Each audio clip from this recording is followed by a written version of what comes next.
কিন্তু তার কাছে ব্যাপারগুলো যতই সিগনিফিকেন্ট হোক এই মুহূর্তে কিন্তু বিজেপির কাছে এটা তো কিছুতেই সিগনিফিকেন্ট মনে হতে পারে না। এটা একদম তাৎপর্যহীন তাদের কাছে। সচরাচর পরাজয় না অনেক সময় মানুষকে দার্শনিক করে দেয়। এই সেরকম বিজেপির রাজ্য সভাপতি সুকান্ত মজুমদার তিনি আজকে বলেছেন উপনির্বাচনে যা হয় তাই হয়েছে, এর বেশি একটা কথাও তার মুখ থেকে বেরোয়নি। কিন্তু একটা কথা বলুন তো, বললেন বটে ক্লাসিক্যাল উপনির্বাচনের ধুয়োটা দিলেন যে উপনির্বাচনে এরকমই হয়। এই যুক্তিতে কি পরাজয়ের গ্লানিটা মোছা যাবে? দুটো জিনিস তো মনে রাখতে হবে, এর মধ্যে 3টে আসন তাদের ছিল। এই লোকসভা ভোটেও তারা এখানে এগিয়েছিলেন, সেগুলো তো তাদের হাতছাড়া হয়েছে এই কয়েকদিনের ব্যবধানে। আরও একটা জিনিস মনে রাখতে হবে, দেশের 7টা রাজ্যের মোট যে 13টা বিধানসভা আসনে এই উপনির্বাচনটা হয়েছিল তার মধ্যে 10টাতেই জিতেছে ইন্ডিয়া জোটের প্রার্থীরা। বিজেপি জিতেছে মাত্র 2টো আসনে, 4টে কংগ্রেস জিতেছে, 4টে তৃণমূল জিতেছে, একটা আপ, একটা ডিএমকে, আর ওদিকে একজন নির্দল। বিজেপির ভাগ্যে জুটেছে মাত্র 2টো আসন। তার মানে লোকসভা ভোটের পর বিজেপির জনপ্রিয়তার গ্রাফটা নিম্নগামী। এবং তার থেকেও যেটা সুকান্ত মজুমদারদের জন্য চিন্তার বিষয়, এই লোকসভা ভোটটা যখন হয়েছিল তখন তো সেটা হয়েছিল যে ওই প্রধানমন্ত্রীর পদে নরেন্দ্র মোদীকে মানুষ দেখতে চান আরেকবার না চান না, এই প্রশ্নের ভিত্তিতে। সেটা তো মীমাংসা হয়ে গেছে। তারপর এই বাংলার বিজেপি নেতাদের জন্য তাহলে আর কিচ্ছু বাকি নেই, শুধুই ব্যর্থতা, শুধুই হতাশা। বাই ইলেকশনে যেরকম হয় সেরকমই হয়েছে। এর আগে আমরা 19-এ জেতার পরেও প্রচণ্ড জয়ের পর 3টে বাই ইলেকশন হয়েছিল, দেখেছিলেন বাই ইলেকশন আমরা হেরেছিলাম। 4টে সিটের মধ্যে 3টে সিট ছিল বিজেপি, লোকসভাতেও ছিল, বিধানসভাতেও ছিল। সেটা তৃণমূল কংগ্রেস জিতেছে, আর আমাদের সিটটা আমরা জিতেছি, অর্থাৎ আউট অফ 4। দেখুন, কেউ প্রশ্ন করতেই পারেন যে যা হওয়ার ছিল তাই যখন হয়েছে তখন ভোটের ফলাফল নিয়ে এত কি আলোচনা করছেন মশাই? সত্যিই তো আর আলোচনা করার থাকতে কি পারে? থাকে।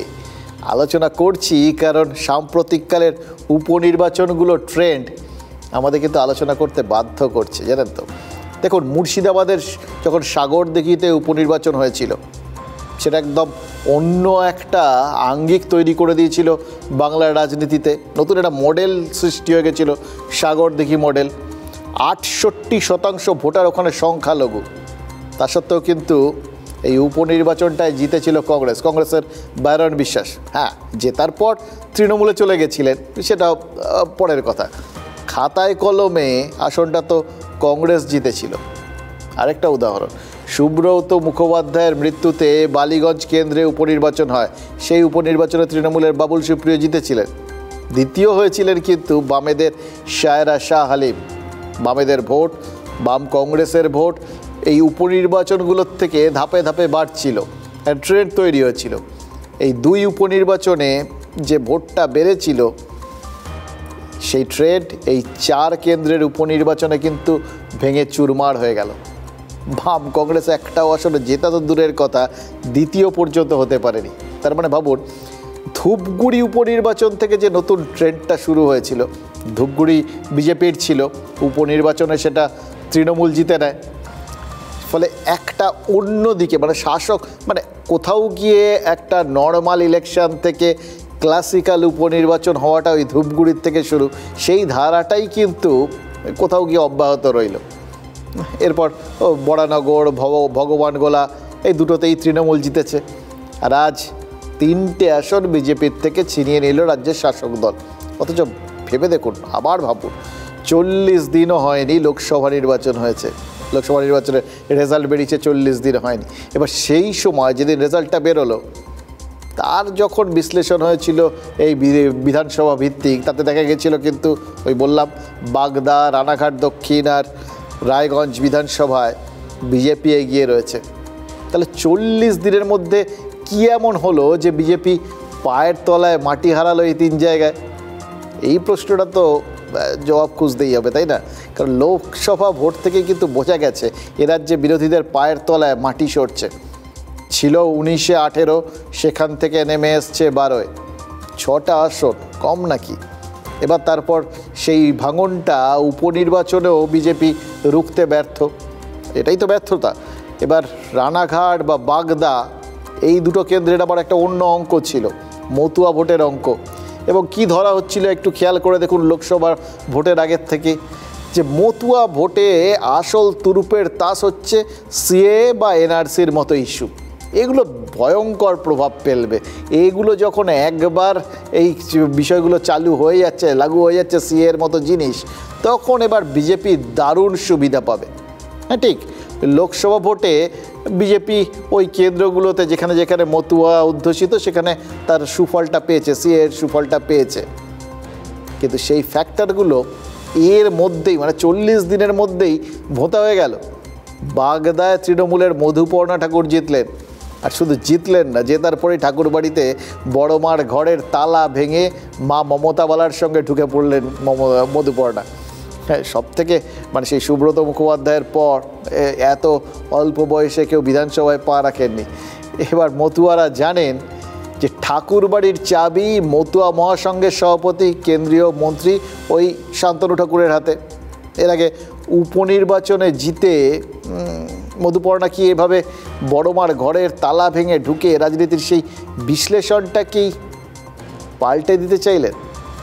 এটা কিন্তু মানে মতুয়া ভোটের ক্ষেত্রে একটা বিরাট বদল আসছে কিনা সেই জায়গাটা, প্রশ্নটা তুলে দিলেন মধুপর্ণা। তার এই পরবর্তী পদক্ষেপ দিয়েও নতুন করে ভাবতে বাধ্য করছেন। তার আগের থেকেই ভাবনাটা শুরু হতে হচ্ছে তার ফলাফল থেকে, যে সিএ আর কাজ করছে না, মতুয়ারা সব ভুলে গেলেন, আর তার প্রভাব নেই। দেখুন, বাগদায় মধুপর্ণার জয় আর রানাঘাট দক্ষিণে মুকুটমণি অধিকারীর জয়ের আরও কিছু তাৎপর্য আছে।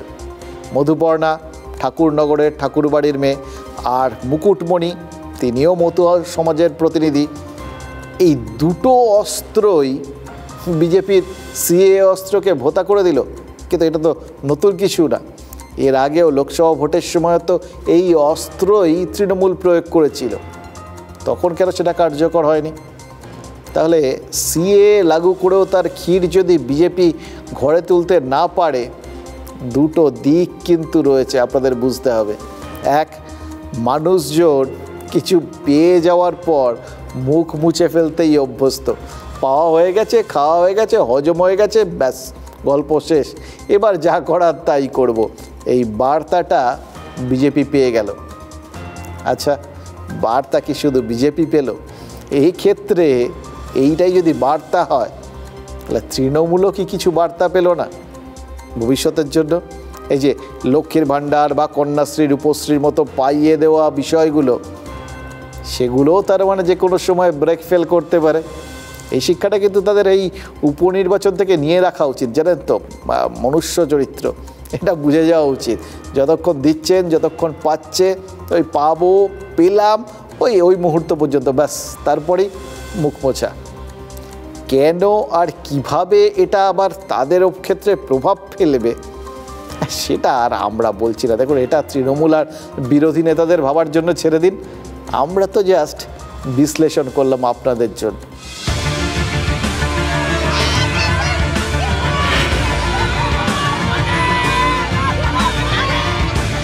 লোকসভা ভোটের ফল বেরোনোর পর প্রথম নির্বাচন, লোকসভা ভোটের মতোই এই ফলাফলও ভুলে যেতে চাইবে বিজেপি। 7 রাজ্যে 13 বিধানসভা আসনে উপনির্বাচন, 2টি বিধানসভা আসনে জয়ী বিজেপি প্রার্থী, 10টি বিধানসভা আসনে জয়ী ইন্ডিয়া ঐক্য, 1টি বিধানসভা আসনে জয়ী নির্দল প্রার্থী।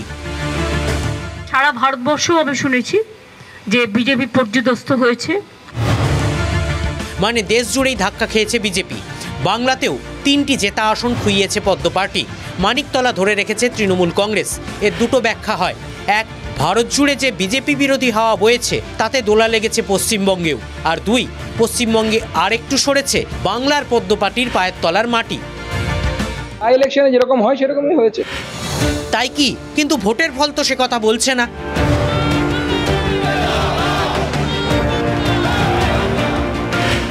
লোকসভা ভোটে রায়গঞ্জে 46,000-এর লিড ছিল বিজেপির। বিধানসভা উপনির্বাচনে রায়গঞ্জে হার 50,000-এর বেশি ভোটে।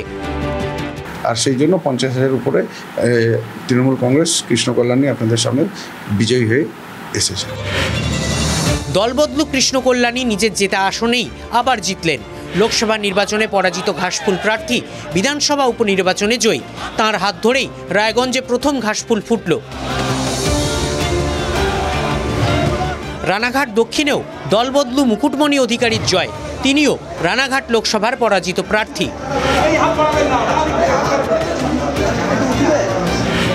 রানাঘাট দক্ষিণে লোকসভা ভোটে বিজেপির লিড প্রায় 37,000। রানাঘাট দক্ষিণ উপনির্বাচনে বিজেপির হার 38,000-এর বেশি ভোটে। সিটিজেনশিপ অ্যামেন্ডমেন্ট অ্যাক্ট, নাগরিকত্ব সংশোধনী আইনের রুলস এসছে, তাদের নাগরিকত্ব দেওয়ার কোনো কথাই নেই। জন পরীক্ষা না দিয়ে পাশ করেছে, আর আমি ভালো পরীক্ষা দিয়ে আমার খাতা দেওয়া হলো না, মার্কশিট দেওয়া হলো। লোকসভা নির্বাচনের ঠিক আগে সিএএ কার্যকর করে কেন্দ্রের বিজেপি সরকার। বিধানসভা উপনির্বাচন আসতে আসতে তাকে ভুলে গেল মতুয়া সম্প্রদায়।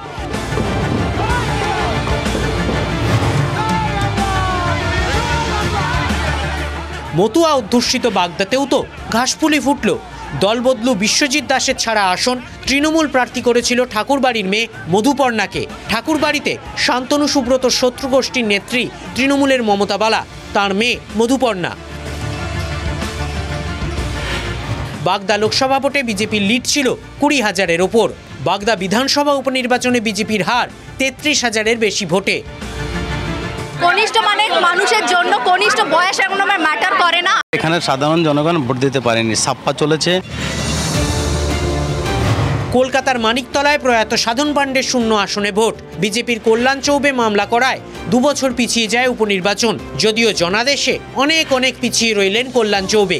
এক পেশে ভোটে জয়ী মমতা বন্দ্যোপাধ্যায়ের নিজস্ব বাছাই সাধন পত্নী সুপ্তি।